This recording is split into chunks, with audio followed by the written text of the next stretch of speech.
Hello everyone, आज मैं सौरभ आपके लिए लेकर आया हूँ कहानी विक्रम और बेताल की। दोस्तों, इस कहानी का शीर्षक है पाप किसको लगा।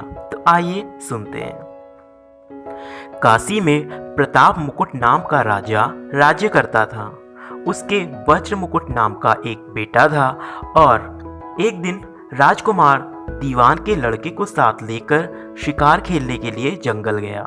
घूमते घूमते उन्हें एक तालाब मिला। उसके पानी में कमल खिले थे और हंस किलोल कर रहे थे। किनारों पर घने पेड़ थे जिन पर पक्षी चहचहा रहे थे। दोनों मित्र वहां रुक गए और तालाब के पानी में हाथ मुंह धोकर ऊपर महादेव के मंदिर पर गए। महादेव के मंदिर पर जाकर घोड़ों को उन्होंने मंदिर के बाहर बांध दिया। वो मंदिर में दर्शन करके बाहर आए तो देखते क्या है कि तालाब के किनारे राजकुमारी अपनी सहेलियों के साथ स्नान करने आई है। दीवान का लड़का तो वहीं एक पेड़ के नीचे बैठा रहा, पर राजकुमार से रहा न गया। वो आगे बढ़ गया। राजकुमारी ने उसकी ओर देखा तो वह उस पर मोहित हो गया। राजकुमारी भी उसकी तरफ देखती रही। फिर उसने किया क्या कि जूड़े में से एक कमल का फूल निकाला, कान से लगाया, दांत से कुतरा, पैर के नीचे दबाया और फिर छाती से लगाया। फिर अपनी सखियों के साथ वो चली गई। उसके जाने पर राजकुमार निराश हो अपने मित्र के पास आया और सब हाल सुनाकर बोला, मैं इस राजकुमारी के बिना नहीं रह सकता, पर मुझे ना तो उसका नाम मालूम है ना ठिकाना, वो कैसे मिलेगी। दीवान के लड़के ने कहा, राजकुमार आप इतना घबराए नहीं, वह सब कुछ बता गई है। राजकुमार ने पूछा, कैसे? वो बोला, उसने कमल का फूल सिर से उतारकर कानों से लगाया तो उसने बताया कि मैं कर्नाटक की रहने वाली हूँ। दांत से कुतरा तो उसका मतलब था कि मैं दंत बाट राजा की बेटी हूँ। पांव से दबाने का अर्थ था कि मेरा नाम पद्मावती है और छाती से लगाकर उसने बताया कि तुम मेरे दिल में बस गए हो। इतना सुनना था कि राजकुमार खुशी से फूल उठा। बोला, अब मुझे कर्नाटक देश में ले चलो। दोनों मित्र वहां से चल दिए। घूमते फिरते सैर करते दोनों कई दिन बाद वहां पहुंचे। राजा के महल के पास गए तो एक बुढ़िया अपने द्वार पर बैठी चरखा काटती मिली। उसके पास जाकर दोनों घोड़ों से उतर पड़े और बोले, माई, हम सौदागर हैं, हमारा सामान पीछे आ रहा है, हमें रहने की थोड़ी सी जगह दे दो। उसकी शक्ल सूरत देखकर और बात सुनकर बुढ़िया के मन में ममता उमड़ आई। वो बोली, बेटा, तुम्हारा घर है, जब तक जी में आए रहो। दोनों वहीं ठहर गए। दीवान के बेटे ने उससे पूछा, माई तुम क्या करती हो? तुम्हारे घर में कौन कौन है? तुम्हारी गुजर बसर कैसे होती है? बुढ़िया ने जवाब दिया, बेटा, मेरा एक बेटा है जो राजा की चाकरी में है। मैं राजा की बेटी पद्मावती की धाय थी। बूढ़ी हो जाने पर अपने घर में रहती हूँ। राजा खाने पीने को दे देता है।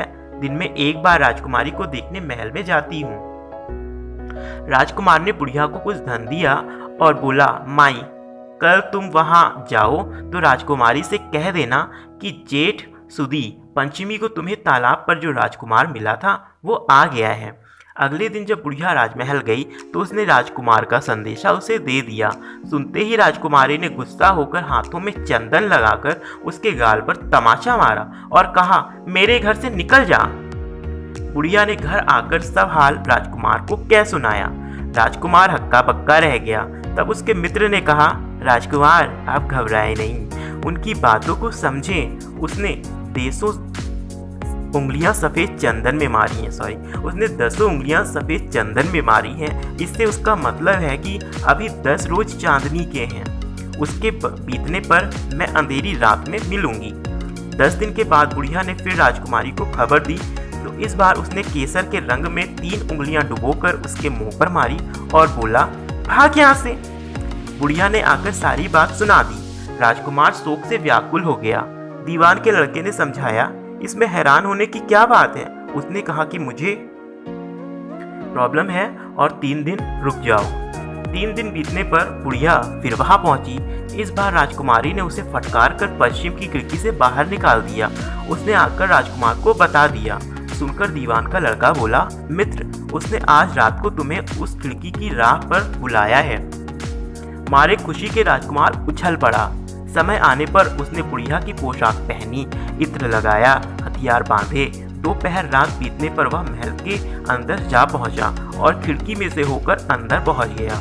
राजकुमारी वह तैयार खड़ी थी, वह उसे भीतर ले गई। अंदर के हाल देखकर राजकुमार की आंखें खुल गईं। एक से एक बढ़कर चीजें थी।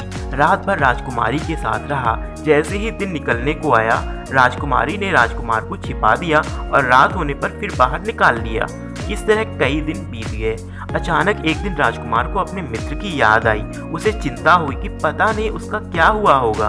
उदास देखकर राजकुमारी ने कारण पूछा तो उसने बता दिया, वह मेरा बड़ा प्यारा दोस्त है, वह बहुत ही चतुर है, उसकी होशियारी से ही तुम मुझे मिल पाई हो।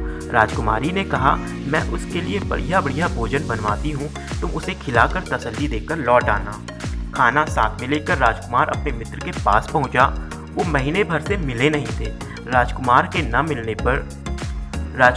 ने मिलने पर सारा हाल सुनाकर कहा कि राजकुमारी को मैंने तुम्हारी चतुराई की सारी बातें बता दी हैं, तभी तो उसने यह भोजन बनाकर भेजा है।